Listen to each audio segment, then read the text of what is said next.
পৃথিৱীত আমি সুখত থাকিব খুজিলে অসত্যক এৰি সত্যক আশ্ৰয় ল'ব লাগিব আৰু ধৰ্মৰ বাটত চলিব লাগিব। সত্যৰ গুণগান গাব লাগিব। এই অধৰ্ম চঞ্চল ৰাজ্যখন আমাৰ মাজত বহুদিন নাথাকিব। সেয়েহে সকলোৱে ধৰ্মৰ বাটত চলিব লাগিব। অধৰ্ম ৰাজ্য অতি চঞ্চল আৰু অস্থিৰ বুলি কৈছে। আমি সৰু ডাঙৰ সকলোকে সমান চকুৰে চাব লাগিব। এনে কৰিলেহে আমি সকলোৰে পৰা সমান মৰম আৰু ভাল পোৱা পাম।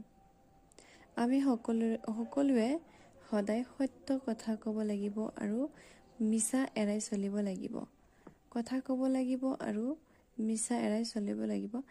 আমি সত্যক লুকাই ৰাখি অসত্যৰ দ্বাৰা